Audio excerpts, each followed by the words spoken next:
The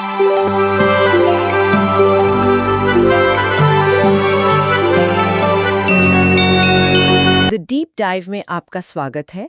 आज हम CA inter के कॉर्पोरेट और अन्य कानून पेपर के एक ऐसे टॉपिक को समझने वाले हैं जो अक्सर स्टूडेंट्स को थोड़ा डराता है। फॉरेन एक्सचेंज मैनेजमेंट एक्ट 1999 यानी फेमा। तो चलिए आज समझते हैं कि आखिर ये फेमा है क्या भला। बिल्कुल। और आज हमारा मकसद सिर्फ इसके सेक्शंस रटना नहीं है, हम इसे एक कहानी की तरह समझेंगे एग्जाम के पॉइंट ऑफ व्यू से। अच्छा। हम वो सारे जरूरी पॉइंट्स, केस स्टडीज और जो हाल के अमेंडमेंट्स हैं जो जैन 26 एग्जाम्स के लिए इंपॉर्टेंट है, सब कवर करेंगे। गोल ये है कि इस चर्चा के बाद फेमा का कोई भी प्रैक्टिकल क्वेश्चन आपको मुश्किल ना लगे। तो चलिए शुरू करते हैं। सबसे पहले तो यही सवाल आता है कि फेमा की जरूरत ही क्यों पड़ी।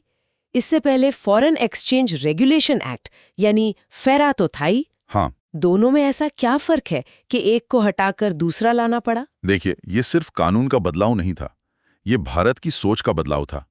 फेरा जो 1973 में आया, वो एक बंद अर्थव्यवस्था के दौर का कानून था, जहां हर डॉलर को शक की नजर से देखा जाता था। उसका डीएनए ही नियंत्रण और रोकथाम था। वो एक सख्त दरबान जैसा था जो हर किसी से पूछता था, क्यों आए हो, कहाँ जा रहे हो। मतलब फेरा के दौर में विदेशी मुद्रा रखना भी एक जुर्म जैसा था। बिल्कुल। लेकिन 1991 के इकोनॉमिक लिबरलाइजेशन के बाद जब भारत ने दुनिया के लिए अपने दरवाजे खोले, तो हमें दरबान की नहीं बल्कि एक स्वागत करने वाले की जरूरत थी। अच्छा। एक ऐसा कानून जो विदेशी व्यापार और निवेश का रास्ता दिखाए, न कि रोके। यहीं पर फीमा का जन्म हुआ, जो 1 जून 2000 से लागू हुआ। तो फेरा का काम था रेगुलेट करना, फीमा का काम है मैनेज और फैसिलिटेट करना। वाह, तो ये एक कंट्रोलर से फैसिलिटेटर बनने का सफर है। तो चलिए इस फैसिलिटेटर के काम करने का तरीका समझते हैं।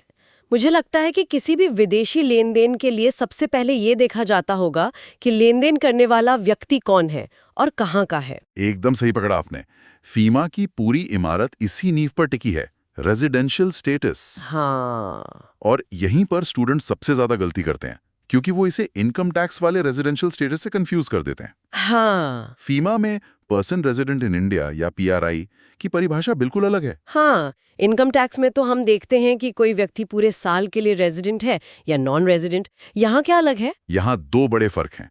पहला, फीमा में स्टेटस नागरिकता मतलब सिटीजनशिप पर नहीं बल्कि भारत में रहने की अवधि और उद्देश्य यानी पर्पस पर निर्भर करता है। ओके। और दूसरा, ये स्टेटस साल के बीच में भी बदल सकता है। साल के बीच में? ये तो दिलचस्प है। तो इसका बेसिक नियम क्या है? बेसिक नियम सरल है। कोई भी व्यक्ति जो पिछले वित्तीय वर्ष मतलब प्रीसीडिंग फाइनेंशियल ईयर में 182 दिनों से ज्यादा भारत में रहा हो, वो पर्सन रेजिडेंट इन इंडिया यानी पीआरआई माना जाएगा। लेकिन असली खेल इसके अपवादों, एक्सेप्शंस में है। और मुझे यकीन है कि एग्जाम में सवाल भी इन्हीं एक्सेप्शन से आते होंगे। बिल्कुल। इसमें 2 मुख्य अपवाद हैं जो व्यक्ति के इरादे या इंटेंशन पर आधारित हैं। पहला अपवाद है भारत से बाहर जाने वाला व्यक्ति। अगर कोई व्यक्ति भारत से नौकरी करने, बिजनेस करने या किसी ऐसे इरादे से बाहर जाता है जिससे लगे कि वो अनिश्चित काल मतलब अनसर्टेन पीरियड के लिए बाहर रहेगा, अच्छा, तो वो जाने की तारीख से ही पर्सन रेजिडेंट आउटसाइड इंडिया या पीआरओआई बन जाता है। इससे कोई फर्क नहीं पड़ता कि वो पिछले साल 182 दिन भारत में था या नहीं। एक मिनट, ये इंटेंशन वाली बात थोड़ी कंफ्यूजिंग है। सरकार या आरबीआई किसी का इरादा कैसे तय करते हैं? मान लीजिए मैं कहती हूँ कि मैं सिर्फ 6 महीने के लिए बिजनेस करने बाहर जा रही हूँ, लेकिन फिर वहीं रुक जाती हूँ। क्या ये सब सिर्फ भरोसे पर चलता है? बहुत अच्छा सवाल है। ये इंटेंशन जो है ना, ये डॉक्यूमेंट से साबित होता है। जैसे अगर आपके पास विदेश का एम्प्लॉयमेंट कॉन्ट्रैक्ट है या वहाँ बिजनेस शुरू करने का रजिस्ट्रेशन है, तो ये आपके अनिश्चित काल तक बाहर रहने के इरादे को मजबूत करता है। अच्छा। तो अगर कोई व्यक्ति 1 अगस्त को दुबई में नौकरी करने जाता है, तो भले ही वो पिछले 365 दिन भारत में रहा हो, 31 जुलाई तक वो पीआरआई था और 1 अगस्त से वो पीआरआई बन जाएगा। समझ गए। और दूसरा अपवाद क्या है? दूसरा अपवाद है भारत में आने वाला व्यक्ति, और ये थोड़ा ट्रिकी है। अगर कोई व्यक्ति भारत में नौकरी करने, बिजनेस करने या अनिश्चित काल तक रहने के इरादे से आता है, तो वो आने की तारीख से ही पीआरआई बन जाता है। लेकिन, और ये एमसीक्यू के लिए बहुत जरूरी पॉइंट है, अगर वो इन तीनों देशों के अलावा किसी और काम से भारत आता है, जैसे घूमने इलाज कराने या अपने माता पिता से मिलने, तो वो पीआरओ आई ही रहेगा, चाहे उसे 182 दिनों से ज्यादा ही क्यों न रुकना पड़ जाए। इसका मतलब पर्पस सबसे ज्यादा मायने रखता है। मुझे मिस आलिया का केस याद आ रहा है। वो ब्रिटिश एयरवेज में एयर होस्टेस हैं। उनका बेस मुंबई में है और वो पिछले साल 200 दिन मुंबई में रहीं। तो क्या वो पीआरआई बन जाएंगी? ये एक क्लासिक केस स्टडी है। इसका जवाब है नहीं। मिस आलिया पीआरआई ही मानी जाएंगी। क्यों? क्योंकि वो भारत में नौकरी करने के इरादे से नहीं आई हैं। उनकी नौकरी तो एक यूके बेस्ड एयरलाइन के साथ है। उनका मुंबई में रहना उनकी नौकरी का हिस्सा है, भारत में नौकरी करना नहीं। ये पर्पस का फर्क समझना ही फीमा की है। ये तो वाकई एक बारीक लाइन है। अच्छा, ये तो व्यक्तियों की बात हुई। कंपनियों या ब्रांच के केस में क्या होता है? अगर कोई विदेशी कंपनी भारत में ऑफिस खोले? नियम बहुत साफ हैं। कोई भी विदेशी कंपनी की भारत में स्थित ब्रांच, ऑफिस या एजेंसी पीआरआई मानी जाएगी। और इससे भी ज्यादा दिलचस्प बात यह है कि किसी भारतीय निवासी, जैसे कोई व्यक्ति या कंपनी द्वारा विदेश में नियंत्रित मतलब कंट्रोल्ड कोई ब्रांच या ऑफिस भी पीआरआई ही माना जाएगा। मतलब अगर सिंगापुर की एक कंपनी प्रिंटेक्स कंप्यूटर का हेड ऑफिस पुणे में है, तो पुणे वाला ऑफिस पीआरआई होगा। ये तो सीधा है। लेकिन अगर पुणे ऑफिस दुबई में एक ब्रांच खोलता है और उसे पुणे से ही कंट्रोल करता है, तो क्या वो दुबई वाली ब्रांच भी पीआरआई होगी? बिल्कुल, वो दुबई वाली ब्रांच भी पीआरआई ही मानी जाएगी, क्योंकि उसका कंट्रोल एक पीआरआई यानी पुणे ऑफिस के हाथ में है। ये एग्जाम में केस स्टडी के लिए एक बहुत पॉपुलर सिनेरियो है। कमाल है। तो मतलब किसी का स्टेटस इस बात पर निर्भर करता है कि उसकी लगाम किसके हाथ में है। ठीक है, तो अब जब हमने ये तय कर लिया है कि लेन देन करने वाला पीआरआई है या पीआरओआई, तो अगला कदम क्या होगा? अगला कदम है लेन देन के पर्पस को समझना। फीमा सभी विदेशी लेन देन को 2 हिस्सों में बांटता है, करंट अकाउंट ट्रांजैक्शंस और कैपिटल अकाउंट ट्रांजैक्शंस। और इन्हें समझने के लिए एक मंत्र याद कर लीजिए जो एग्जाम में बहुत काम आएगा। बताइए। Current account transactions are freely permitted unless prohibited and capital account transactions are prohibited unless permitted. वाह, मतलब करंट अकाउंट के लिए हरी झंडी है जब तक कि लाल बत्ती न दिखाई जाए, और कैपिटल अकाउंट के लिए डिफॉल्ट लाल बत्ती है जब तक कि खास हरी झंडी न मिले। तो पहले इन हरी झंडी वाले करंट अकाउंट ट्रांजैक्शंस की बात करते हैं। इनमें क्या क्या आता है? आसान भाषा में, जो ट्रांजैक्शन कैपिटल अकाउंट नहीं है वो करंट अकाउंट है। इसमें ज्यादातर रोजमर्रा के या सामान्य लेन देन आते हैं, जैसे सामान के इंपोर्ट एक्सपोर्ट का पेमेंट, विदेशी कंसल्टेंट की फीस, लोन पर ब्याज। अच्छा। विदेश यात्रा, पढ़ाई, इलाज, विदेश में रह रहे रिश्तेदारों को खर्चे के लिए पैसे भेजना, ये सब करंट अकाउंट का हिस्सा है। लेकिन आपने कहा अनलेस प्रोहिबिटेड, मतलब कुछ लाल बत्तियां तो होंगी। तो क्या चीजें पूरी तरह से प्रतिबंधित हैं? हाँ, सरकार ने इन पे कुछ वाजिब प्रतिबंध लगाए हैं, जिन्हें 3 स्केड्यूल्स में बांटा गया है, और ये एमसीक्यूज के लिए सुपर इंपॉर्टेंट हैं। स्केड्यूल आई में वो ट्रांजैक्शंस हैं जो पूरी तरह से प्रतिबंधित हैं। आप इनके लिए विदेशी मुद्रा निकाल ही नहीं सकते। जैसे लॉटरी की जीती हुई रकम विदेश भेजना, घुड़दौड़ पर सट्टा लगाने के लिए पैसे भेजना, या किसी प्रतिबंधित मैगजीन का सब्सक्रिप्शन लेना। ओके, तो लॉटरी के पैसे और सट्टेबाजी बाहर नहीं जा सकती, ये तो समझ आता है। स्केड्यूल 2 में क्या है? स्केड्यूल 2 में वो ट्रांजैक्शंस हैं जिनके लिए आपको केंद्र सरकार की खास मंजूरी लेनी होगी, जैसे कल्चरल टूर के लिए विदेशी मुद्रा निकालना, या अगर कोई राज्य सरकार या पीएसयू विदेशी मीडिया में 10,000 अमेरिकी डॉलर से ज्यादा का विज्ञापन देना चाहती है। और सबसे जरूरी स्केड्यूल 3, सुना है कि ज्यादातर आम लोगों के लेन देन इसी में आते हैं। बिल्कुल, स्केड्यूल 3 में वो ट्रांजैक्शंस हैं जो आरबीआई द्वारा तय एक सीमा के अंदर किए जा सकते हैं। और यहीं पर आती है फेमा की सबसे मशहूर स्कीम, लिबरलाइज्ड रेमिटेंस स्कीम। हाँ, एलआरएस। एलआरएस, ये नाम तो हर कोई सुनता है। इसकी लिमिट क्या है और ये किन किन चीजों पर लागू होती है? ये $50,000 की जो रकम है, क्या वो हर काम के लिए अलग अलग है? नहीं, यही सबसे बड़ा कंफ्यूजन है। एलआरएस के तहत कोई भी निवासी व्यक्ति, मतलब रेजिडेंट इंडिविजुअल, एक वित्तीय वर्ष में कुल मिलाकर हाँ, टोटल में 2.5 लाख अमेरिकी डॉलर तक विदेश भेज सकता है। ये एक कंसोलिडेटेड लिमिट है जो गिफ्ट, दान, विदेश यात्रा, रिश्तेदारों के रखरखाव, विदेश में पढ़ाई, इलाज जैसे कई उद्देश्यों के लिए मिलाकर है।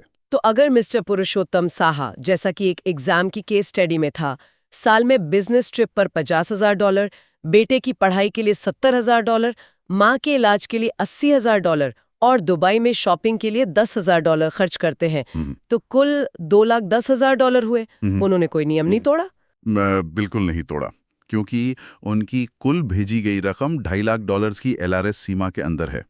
एग्जाम में बिल्कुल इसी तरह आपको 4-5 खर्चों की लिस्ट दी जाएगी और आपको बस टोटल करके ये बताना होगा कि लिमिट का उल्लंघन हुआ है या नहीं। लेकिन मान लीजिए किसी की यूनिवर्सिटी की फीस ही $3 लाख है या किसी के इलाज का खर्चा $4 लाख आ रहा है, तब तो वो LRS की लिमिट में फंस जाएगा। ये एक बहुत ही प्रैक्टिकल सवाल है और फीमा इसका ध्यान रखता है।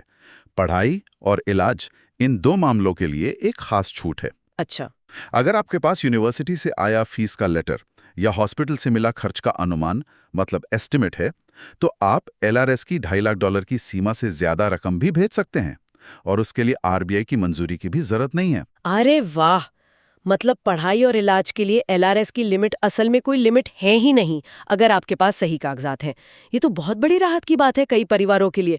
मुझे लगता था कि $2.5 लाख ही अंतिम सीमा है। जी, ये एक बहुत जरूरी क्लैरिफिकेशन है जो एग्जाम में केस स्टडी सॉल्व करने में मदद करता है। ठीक है, तो करंट अकाउंट तो काफी हद तक साफ हो गया। अब उन ट्रांजैक्शंस पर आते हैं जहां डिफॉल्ट लाल बत्ती है, यानी कैपिटल अकाउंट ट्रांजैक्शंस। ये होते क्या है? कैपिटल अकाउंट ट्रांजैक्शंस यानी सेक्शन 6 वो हैं जो भारत के किसी निवासी की विदेश में संपत्ति मतलब एसेट्स या देनदारियां लायबिलिटीज को बदलता है, या किसी विदेशी निवासी की भारत में संपत्ति या देनदारियों को बदलता है। अच्छा। आसान भाषा में ये वो लेन देन है जो आपकी बैलेंस शीट पर असर डालते हैं। जैसे कि विदेश में कोई घर खरीदना या किसी विदेशी कंपनी के शेयर खरीदना। एकदम सही। या फिर विदेश से कोई बड़ा लोन लेना, ये सब आपके एसेट्स और लायबिलिटीज को ऑल्टर करते हैं, इसलिए ये कैपिटल अकाउंट ट्रांजैक्शंस हैं। और जैसा हमने पहले कहा, ये तब तक प्रतिबंधित हैं जब तक कि खास तौर पर इनकी इजाजत ना दी जाए। इसमें एक बहुत बड़े संशोधन की बात हो रही है जो 15 अक्टूबर 2019 से लागू हुआ है। ये एग्जाम के लिए जरूरी है ना? जी, ये एक लैंडमार्क अमेंडमेंट है और इसे समझना बहुत जरूरी है। अब कैपिटल अकाउंट ट्रांजैक्शंस के लिए नियम बनाने की शक्ति को केंद्र सरकार और RBI के बीच बांट दिया गया है। अच्छा, पावर को बांटा गया है। हाँ, शक्तियों का विभाजन है। नॉन डेट इंस्ट्रूमेंट्स यानी ऐसे निवेश जिनमें कोई कर्ज शामिल नहीं है, जैसे इक्विटी शेयरों में निवेश माने FDI, उससे जुड़े नियम बनाने की शक्ति अब केंद्र सरकार के पास है। और डेट इंस्ट्रूमेंट्स जैसे कि बॉन्ड्स, डिबेंचर्स या लोन से जुड़े नियम बनाने की शक्ति RBI के पास है। ये पावर्स को बांटा क्यों गया केंद्र सरकार और RBI के बीच? इसका कोई खास कारण? इसका कारण है गवर्नेंस को बेहतर बनाना। सरकार देश में निवेश की पॉलिसी जैसे FDI तय करती है, इसलिए नॉन डेट इंस्ट्रूमेंट्स का कंट्रोल उसे दिया गया। ओके। वहीं RBI देश की मौद्रिक स्थिरता, मॉनेटरी स्टेबिलिटी और बाहरी कर्ज को मैनेज करता है, इसलिए डेट इंस्ट्रूमेंट्स का कंट्रोल उसके पास है। यह एक लॉजिकल सेपरेशन ऑफ पावर्स है।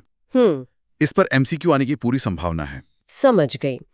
तो क्या कैपिटल अकाउंट में भी कुछ ऐसे लेन देन हैं जो विदेशी निवासियों के लिए भारत में पूरी तरह से प्रतिबंधित है, मतलब नो एंट्री जोन? बिल्कुल। एक विदेशी निवासी भारत में कुछ क्षेत्रों में निवेश नहीं कर सकता। यह लिस्ट एग्जाम में रट कर जानी चाहिए क्योंकि इससे सीधा MCQ बनता है। बताइए। 1. चिटफंड का बिजनेस। 2. निधि कंपनी। 3. कृषि या वृक्षारोपण की गतिविधियां कुछ अपवादों को छोड़कर। 4. Real estate business. लेकिन ध्यान रहे, इसमें टाउनशिप बनाना या कमर्शियल या रेजिडेंशियल बिल्डिंग का कंस्ट्रक्शन शामिल नहीं है, उनमें FDI अलाउड है। अच्छा। और 5. ट्रांसफरेबल डेवलपमेंट राइट्स TDRs में ट्रेडिंग। तो मतलब चिट फंड और निधि कंपनी जैसे एकदम जमीनी स्तर के बिजनेस को विदेशी दखल से पूरी तरह दूर रखा गया है। ये तो पूरी जानकारी बहुत कॉम्प्रिहेंसिव है, लेकिन अब सवाल ये उठता है कि CA के एग्जाम हॉल में ये जानकारी कैसे काम आएगी? सवाल सीधे पूछे जाते हैं या घुमा फिरा कर? फीमा से आप मानकर चलें 90% सवाल प्रैक्टिकल केस स्टडी पर आधारित होते हैं। वो आपको थ्योरी नहीं पूछेंगे, वो आपको एक सिनारियो देंगे और पूछेंगे कि फीमा के हिसाब से ये सही है या गलत, और अगर गलत है तो क्यों। कोई और उदाहरण दे सकते हैं LRS और रेजिडेंशियल स्टेटस के अलावा? हाँ, एक और बहुत कॉमन केस स्टडी कमीशन पर आती है।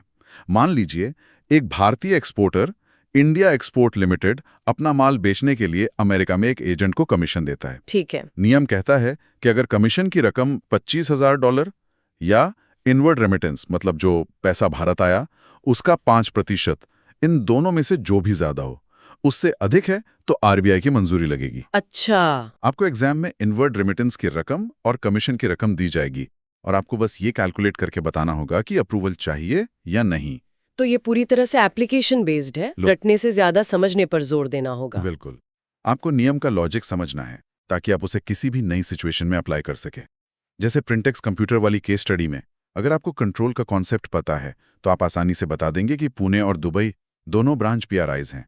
बस इसी तरह की एनालिटिकल स्किल टेस्ट होती है। तो अगर आज की पूरी बातचीत को समेटें तो की टेकअवेज क्या होंगे? सबसे पहला, फीमा एक मैनेजर है, कंट्रोलर नहीं।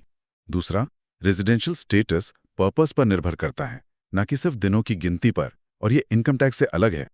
तीसरा, करंट अकाउंट ट्रांजैक्शंस ज्यादातर परमिटेड हैं, लेकिन एलआरएस की $250,000 की लिमिट और उसके एक्सेप्शंस यानी पढ़ाई और इलाज याद रखने हैं। और चौथा, कैपिटल अकाउंट ट्रांजैक्शन डिफॉल्ट रूप से प्रोहिबिटेड है जब तक इजाजत ना हो। और सबसे जरूरी, नया संशोधन, बिल्कुल। नॉन डेट इंस्ट्रूमेंट्स के नियम अब केंद्र सरकार बनाती है और डेट इंस्ट्रूमेंट्स के नियम आरबीआई। और एग्जाम के लिए केस स्टडी सॉल्व करने की प्रैक्टिस ही सफलता की कुंजी है। एकदम सटीक। बिल्कुल। जाते जाते श्रोताओं के लिए एक सवाल छोड़ जाते हैं। आज हमने विदेशी मुद्रा के आने जाने के नियमों को समझा, लेकिन जिस तेजी से क्रिप्टो करेंसी और डिजिटल एसेट्स का चलन दुनिया भर में बढ़ रहा है, जो किसी देश की सीमा को नहीं मानते, तो क्या लगता है कि फेमा का मौजूदा ढांचा भविष्य में इन अदृश्य विदेशी संपत्तियों को प्रभावी ढंग से मैनेज कर पाएगा? इस पर सोचिएगा।